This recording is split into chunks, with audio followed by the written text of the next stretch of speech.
Alright, hello everyone.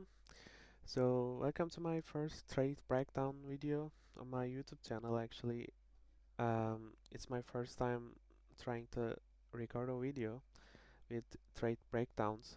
Normally I'm doing it on X, and you probably know me from MMT server from Arjo. Yeah, so basically I have planned now to make my trade breakdowns in YouTube for now. Then Uh, we will see after that, yeah. Now is my plan to just making my trade breakdowns so everyone can understand more easily and what I'm looking for in the trades, and yeah, pretty much like that. So I like to start with the euro out today. Um, this trade I actually take, it was really textbook. Yesterday I take this trade. As you can see, I'm a little bit explaining here. Price moved into the weekly FVG. At that time, I set a 4-hour resistance area. This is things I will just show on my chart right now in real time. So I'm just deleting them for now. Okay. So on weekly, what I'm seeing, yesterday I just come to my desk, and this one was on my watch list actually. So on monthly, there's nothing much actually. It's just we just taking this target, which is important target, but for me it's still price still can go higher. Just one thing confusing me here is these big sweeps are like right here. So in these ones I like to be more careful because these sweeps are can be show momentum of bearish momentum. So in that moment you will like to see more confirmation, of course, in that times. So I just was know there's weekly FVG. I put my alert here on weekly FVG. So I told myself when price come into the weekly FVG, I will look at the chart again. Then my alarm goes off actually, and I just dive into the charts. I actually can use a reply model also, yeah, no problem. So at that moment when price come here, I just see there is no actually daily resistance area, but I just saw this is potential bearish FVG. So I was like, okay, I need to see price come there, but I can look for entry before price coming this area. I dive into the 4 hours at that time, um, and I just see this is actually a resistance area of 4 hours. So if this is a resistance area, I want to see price go above this area, then create new 1 hour or 4 hour FVG so I can look for entry, and that's my actually real context area. So no need to rush, no need to early rush for, I have really good context area so I can play with it, no problem. And I just started watching the price at 1 hour actually, but at that moment I wasn't watching because it's markets were lower time. I'm probably sleeping at that time. So basically I just at that moment I'm waking up around London start, which is these hours. So that time my alarm goes off at probably I'm sleeping like I said, but still I was looking at the chart. And at that moment when I see at London start this, so I told myself, okay, so we need to get above that area, this rejection eye, so we can continue higher. And this is potential daily bearish FVG. We don't want to get great, so we should trade towards this area today, so we don't create this daily bearish FVG. Like I said, it's like putting the arguments between bearish and bullish arguments. Okay, and this is the 4 hour resistance area. I just go to the 4 hour again. Then what I'm seeing is this is actually the 4 hour order block, if I'm not wrong. It's a Ferval area, the order block, however you say it. And on 1 hour, actually, what I'm seeing, price is creating the order flow legs, which is pretty interesting for me. This is so big and disturbing. Let's take it here. So I can actually even write down my market structure. This is short-term low. Okay, and this have this FVG. So I was like, okay, if price want to go higher than this area, then yeah, I like to be get interesting with it. But like I said, I wasn't watching in these moments, and again my alarm goes off around this area. I was want to see what price gonna do after this area, not this area is 50-50 area for me. There's nothing much. I don't go to lower time frame in this 1 hour because yeah, 50-50. I want to see no bearish arguments to buy. So at that moment, okay, this is really interesting, guys. So this is actually, as you know, the float. And where is the odd then? Okay, this is not odd because it's not overlapping with the FVG. Then I'm actually just putting this overlapping Freval area order block to on the bodies, which is this became a Freval area. Then it is really interesting also because this is the 4-hour order block, right? Like I said, this is 4-hour order block, and it's make price retracement into the 1-hour Freval area, which is also order block or mitigation block. I will call this order block actually, personally. So alright, the float is didn't hold, but odd look like hold because this is look like respecting this area. It's really nice. It's really good. So, but the only problem is we have this resistance area again. So this resistance area can act as really maybe can push price lower or can price get like consolidate. So I need to take this into account. Okay, so my entry on Twitter, actually I just go to the 50 minutes. This is 1 hour resistance area and I just go to the 50 minutes. At that moment I want to see two candle rejection. Okay, this is first candle. Price reject from the 1 hour resistance area. As you can see, this is the first candle. Then what second candle can do? Second candle, ideally what I want to see is peak up candle, so actually showing not respecting this 1 hour resistance area, and I want to see go higher prices. Basically this is, and also price just retracing to this discount area. It's also interesting detail. And on next candle I saw this. Okay, so this is the time when I just like, okay, now we are talking. So that was my entry, that was my stop loss, and that was my actually the target is 2RR. I could actually target 3RR on two candle rejections. I actually go for 3RR. Maybe you see on my Twitter. Let's say we say target 3RR, but my actually trade is 2RR. I'm gonna show 3RR here.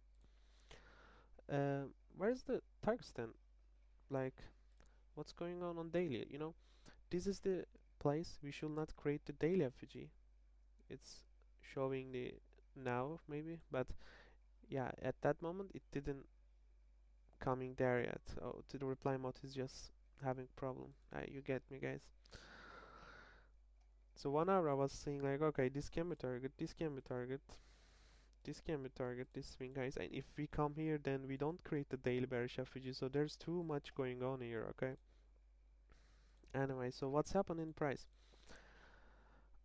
Then what we see is basically, as you can see, price is actually hit my TP right here. It took really short time actually hit the TP. And also risk management rule of mine, when price gets above this area and when I see big okay, let's say price get above this area, then I go break even at that moment. Okay,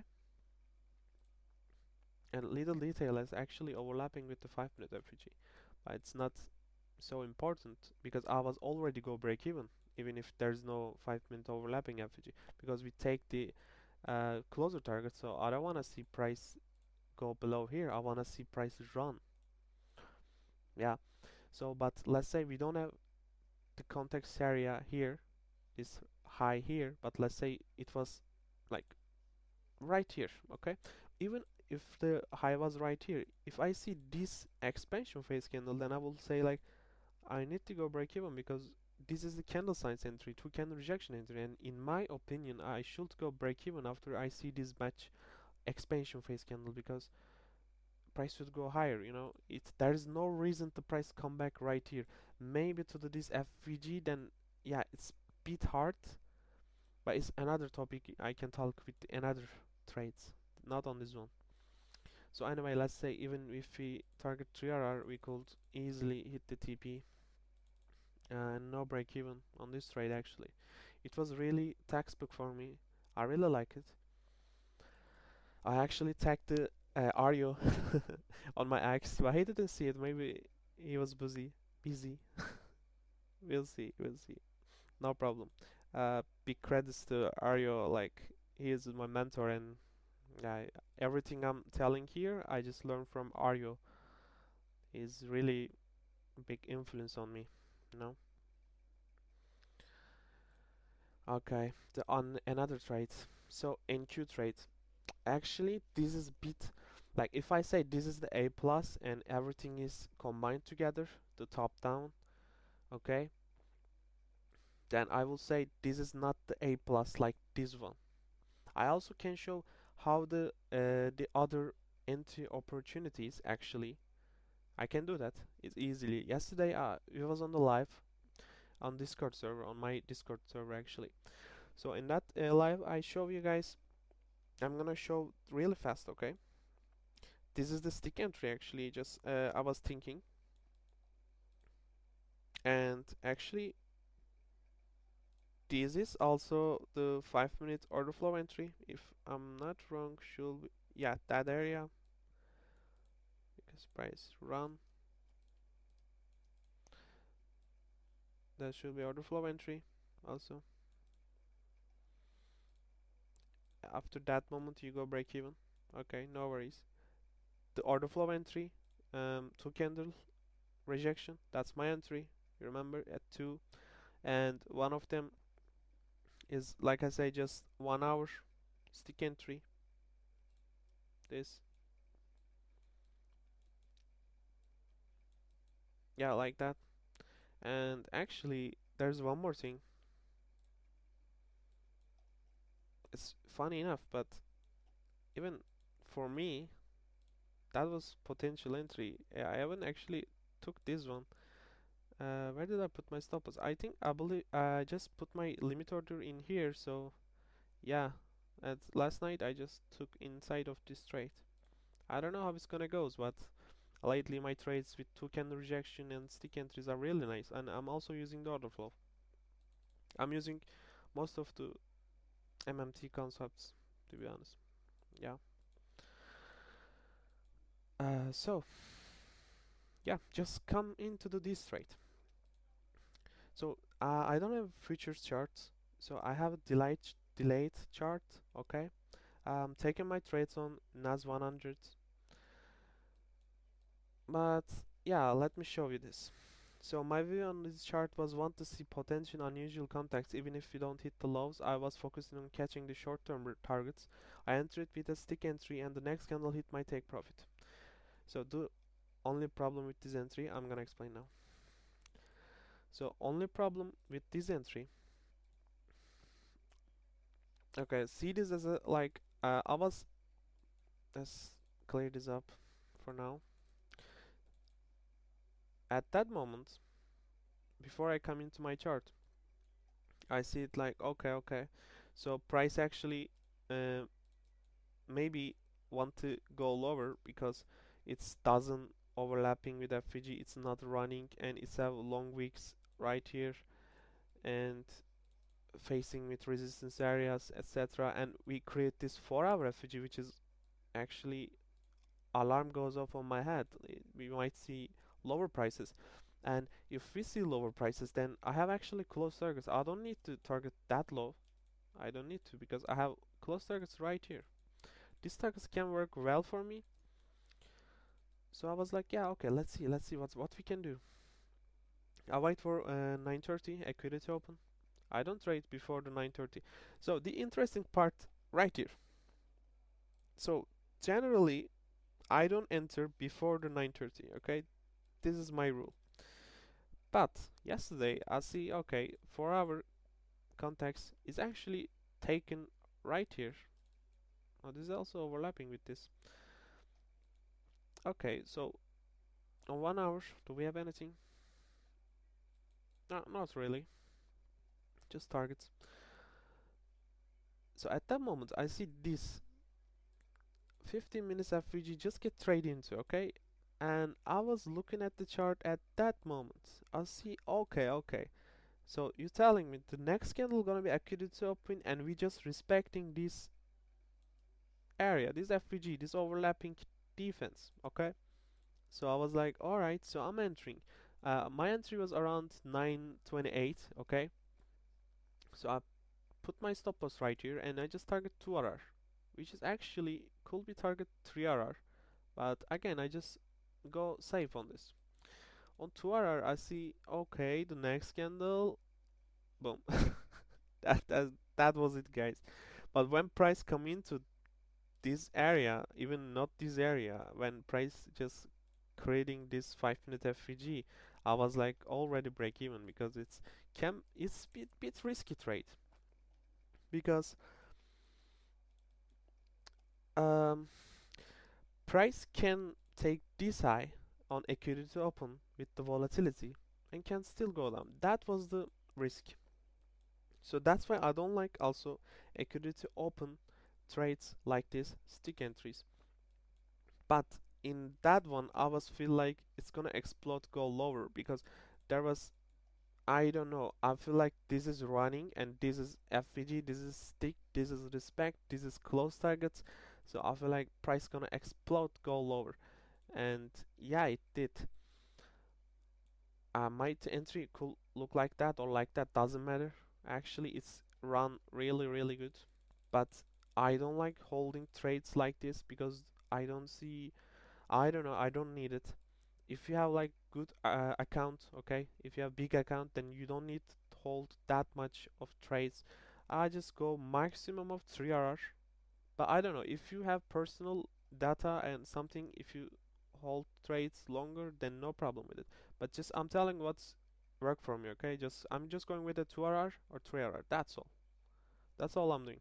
In this one, yeah, I can go for 3RR, but for my rules, I also need to go 2RR on this trade. The last trade, this one, yeah, I can go 3RR, but on this, no.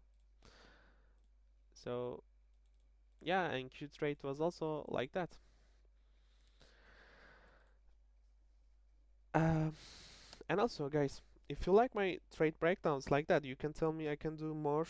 Just on, I'm really active on MMT server and on my server on X, actually Twitter. I'm really active on this. I have more big plans for future. We will see. We will see. I'm just. You can ask me anything also. I'm really helpful. I answer every question of you guys on MMT server, on my server. Doesn't matter. My mentor is Arjo. All things I'm knowing from the Arjo. Big credits to him. That's all. Okay, that was the first video. Thank you for everyone who is watching. If anything missing, if I'm bad or something, you can give me suggestions and you can give me advice. Anything, I will listen. No judging. Alright, perfect. Thank you.